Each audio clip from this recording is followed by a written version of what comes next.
दोस्तों, कहानी के भाग 1 में आपने पढ़ा कि मैंने कहा, मम्मी, मैं आपसे बहुत प्यार करता हूँ।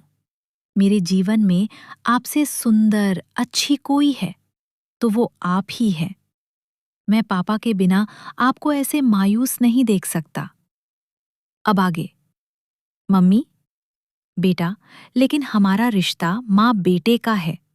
अगर किसी को पता चला कि तेरे पापा के जाने के बाद मैं अपने बेटे से ये सब चीजें कर रही हूं, तो समाज में क्या इज्जत रहेगी?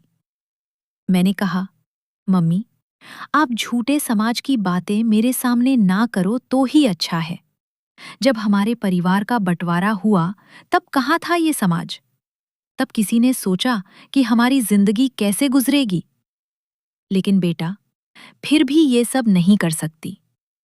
मैं थोड़ा नाराज होकर, ठीक है मम्मी, मुझे लगता है आपको हमारी खुशी से ज्यादा जमाने की पड़ी है। फिर मैं उठकर जाने लगा। तब मम्मी ने मेरा हाथ पकड़ लिया। बेटा, मेरे लिए तू ही एक सहारा। तू भी मुझे छोड़कर चला जाएगा तो मैं अकेले कैसी हो जाऊंगी? मम्मी, मैं आपको अकेले नहीं छोड़ रहा, लेकिन आपको जब जमाने की फिक्र किए बिना अपनी मर्जी से जीना होगा। मेरे लिए आपकी खुशी से बढ़कर कुछ नहीं है। मम्मी, ओह, अच्छा ठीक है। बाबा, तेरे लिए मुझे भी अपने आप को बदलना पड़ेगा।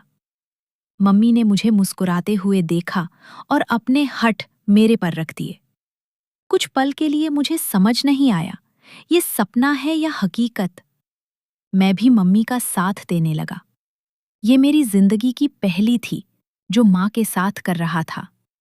मम्मी ने अपने दोनों हाथ मेरे कंधे पर रखे। अब बेचारा मुझे मम्मी को मनहाना याद आ गया।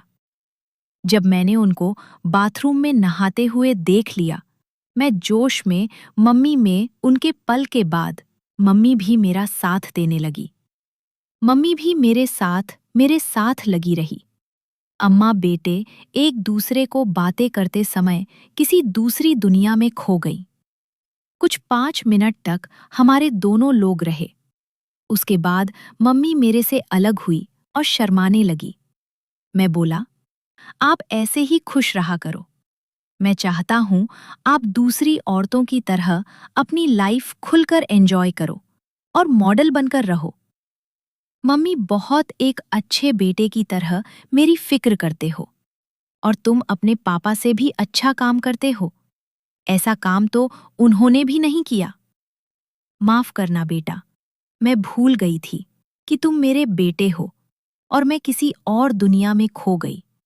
अब तो वो भी नहीं रहे जो मेरी इच्छा का अब कोई मतलब नहीं रहा और अब मेरी उम्र हो चुकी है। मैं बोला, मम्मी, आपको मेरी कसम, आप अपनी हर इच्छा पूरी करोगी। आप तो आज भी जवान लगती हो, किसी लौंडिया की जैसे। मैं मम्मी के सामने उनकी बहुत तारीफ करता हूँ, जिससे वो और खुश हो जाती हैं। मम्मी, बेटा, पर मैं एक विधवा औरत हूँ। लोग समाज में मुझे क्या बोलेंगे? मम्मी की बात से समझ गया।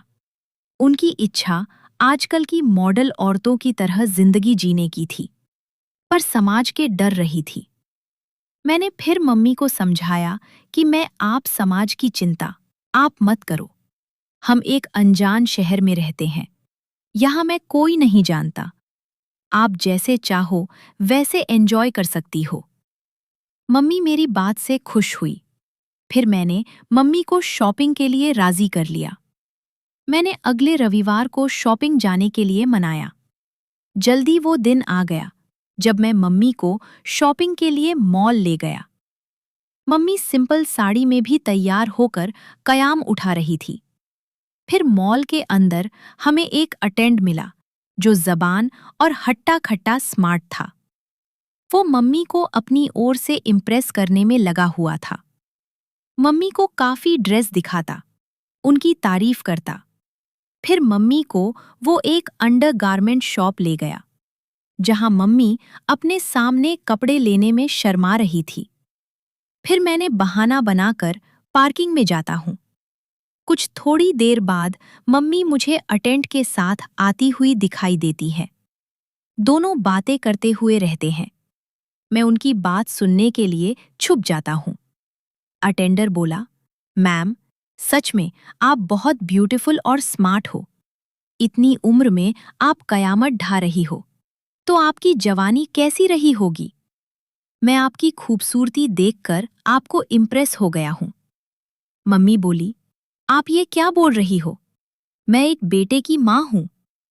अटेंडर बोला, सॉरी मैम, आप इतनी यंग लड़ रहे हो। मेरा दिल नहीं माना। कि वैसे अब पर मेरा दिल आ गया कि हम दोस्त बन सकते हैं। मम्मी मुस्काते, मैं आपकी भावनाओं की कदर करती हूँ, पर मैं दोस्ती नहीं कर सकती, सॉरी। और आप आपका काम कर सकते हैं। मम्मी का ये संस्कारीपन मुझे बहुत अच्छा लगा। फिर हम अपने घर आ जाते हैं। मम्मी को ड्रेस पहनकर मुझे दिखाती है, जिसमें वो काफी खूबसूरत लग रही थी। फिर मम्मी ने एक टाइट लेगिंग और ऊपर एक टॉप पहना। लेगिंग वो एकदम मस्त लग रही थी। मम्मी का यह रूप देखकर मेरे से रहा नहीं गया। मैंने तुरंत मम्मी को